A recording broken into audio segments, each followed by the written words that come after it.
திருக்கோயிலிலே பிரார்த்தனை தெய்வமான ரிணவிமோசனலிங்கேஸ்வரருக்கு 2 பிரார்த்தனை மிக சிறப்பாக நடைபெறுகிறது. ஒரு பிரார்த்தனை 11 திங்கட்கிழமை அர்ச்சனை, 11வது திங்கட்கிழமை அபிஷேகம். இன்னொரு பிரார்த்தனை 11 வெள்ளிக்கிழமை ருத்ரயாகம், 11வது வெள்ளிக்கிழமை கடன் நிவர்த்தி யந்திரத்தோடு அருட்பிரசாதம். திங்கட்கிழமை என்றால் வாரந்தோறும் அர்ச்சனை செய்து அருட்பிரசாதம் அனுப்பி வைப்போம். வெள்ளிக்கிழமை என்றால் வாரந்தோறும் ருத்ரயாகம் செய்து அருட்பிரசாதம் அனுப்பி வைப்போம். கடைசி வெள்ளிக்கிழமை கடன் நிவர்த்தி யந்திரத்தோடு அந்த அருட்பிரசாதம் நிறைவு பெறுகிறது. ஆகவே அன்பர்களே,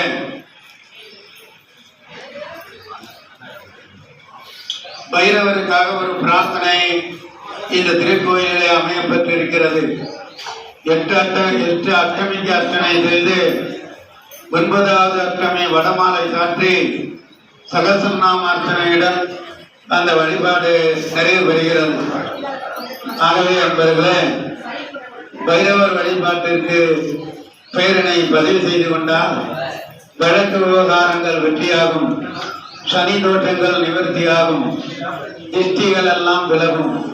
ஆகவே 8 அஷ்டமிக்கு அர்ச்சனை செய்து 9வது அஷ்டமி வடமாலை சாற்றி சகசரநாம அர்ச்சனையுடன் அந்த வழிபாடு நிறைவு பெறுகிறது. அதே போல ஞானாம்பிகைக்காக ஒரு வழிபாடு. பௌர்ணமி அன்று அம்பிகைக்கு அபிஷேகம் செய்து அர்ச்சனை செய்து அருட்பிரசாதம் அனுப்பி வைக்கின்றோம். இந்த திருக்கோயிலில் சென்னரை செல்வன் என்று இறைவனுக்கு அடைபடுகின்ற காரணத்தினாலே இறைவி செல்விக்கு மிகுதியாக லட்சுமி கடாட்சம் பெற்றவராக அமையப்பட்டிருக்கிறார். அதே போல பார்க்கிறாங்க பாரு. அதே போல ஞானம் என்றால் அறிவு என்ற அர்த்தம். அந்த அறிவு சரஸ்வதி கடாட்சம் அமைவதற்கு ஞானாம்பிகையை தரிசனம் செய்யலாம். அதே போல பொதுவாக பார்வதி தேவி தான் ஞானாம்பிகை. அந்த பார்வதி தேவிக்கு வீரம் நிறைந்திருக்கின்றது. ஆகவே பிரகாசமான பௌர்ணமி நன்னாளில் அர்ச்சனை செய்து அருள்பிரசாதம் அனுப்பி வைக்கின்றோம். வருடத்திற்கு மாதத்திற்கு ஒரு முறை, வருடத்திற்கு 13 முறை என்று அர்ச்சனை செய்து அருள்பிரசாதம் அனுப்பி வைக்கின்றோம் என்பதனை தெரிவித்து, ஆகவே என்பவர்களே, இத்திருக்கோயிலிலே 4 பிரார்த்தனை.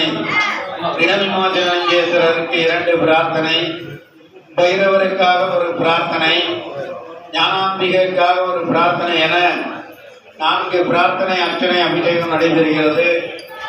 விவரம் கேட்டு கருணை இல்லம் என்னும் அலுவலகம் ராஜகோபுரம் தாண்டி அமைக்கப்பட்டுள்ளது.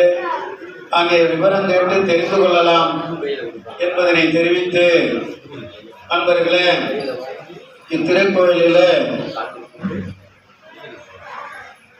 இத்திருக்கோயிலுடைய திருக்குளத்தினை வருகின்ற பக்தர்கள் அளிக்கின்ற காணிக்கையை கொண்டு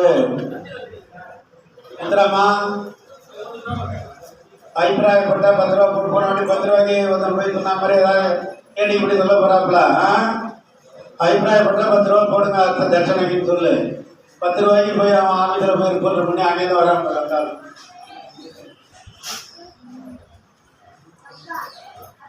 அபிப்பிராயப்பட்ட பொருட்கள் போட வேணாம்னு சொல்லு.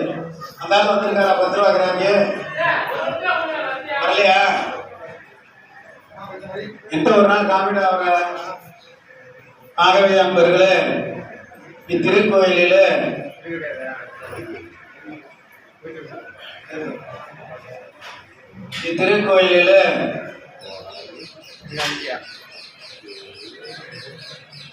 இந்த திருக்கோயிலில் 5 நிலை கொண்ட ராஜகோபுரம் அமைந்திருக்கிறோம் என்றால் வாரந்தோறும் வருகின்ற பக்தர்கள் அளிக்கின்ற திருப்பணி நன்கொடையை கொண்டு அந்த பணியினை நிறைவேற்றி இருக்கின்றோம்.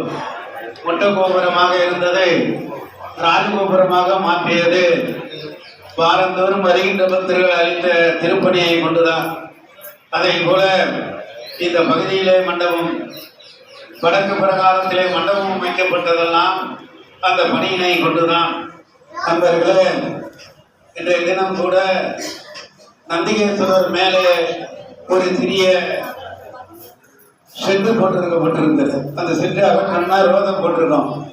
அது மாதிரி 11 மணி அளவில் தீபம் ஏற்றுவதற்கு மக்கள் தவிக்கிறார்கள் என்ற காரணத்தினாலே அதற்கான எஸ்டிமேட்டை வாங்கினோம். 4 ரோதை, ஒரு ரோதை 1000 ரூபாய் என்று மொத்த எஸ்டிமேட் 26,000 ரூபாய் என்று சொல்லியிருக்கிறார்கள். 10,000 ரூபாய் அட்வான்ஸ் கொடுத்து அடுத்த வாரம் அந்த தீபம் என்ற இடத்துல ஒரு பெரிய செட்டு வர இருக்கிறது.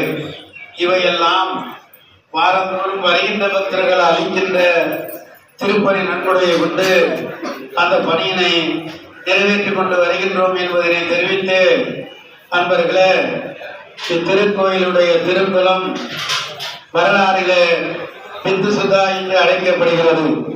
அமுதத்திலிருந்து ஒரு சொட்டு விழுந்ததாக ஐதீகம். அப்படிப்பட்ட அந்த திருக்குளத்தினை 4 பக்கம் கரைகள் கட்டப்பட்டு நீங்கள் எல்லாம் இப்படி கூட்டமாக இருக்கும்போது அங்கே வாக்கிங் போயிட்டு வரலாம். அப்புறமா கூட்டம் இல்லாதப்போ வந்து தரிசனம் பண்ணலாம். அந்த அளவுக்கு அந்த திருக்குளத்தினை சீரமைப்பதற்கு வாரந்தோறும் வருகின்ற பக்தரிடத்திலே திருப்பணி உபயத்தினை பெற்று வருகின்றோம்.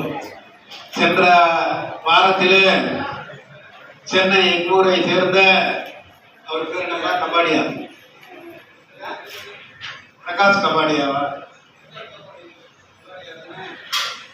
இந்திக்காரர் பிரகாஷ் கபாடியா என்பவர் கிட்டத்தட்ட தன் நண்பர்களை மூலமாக வசூல் செய்து 43,000 ரூபாயினை இந்த திருக்கோயிலுடைய திருக்குள திருப்பணிக்காக அளித்தார்கள்.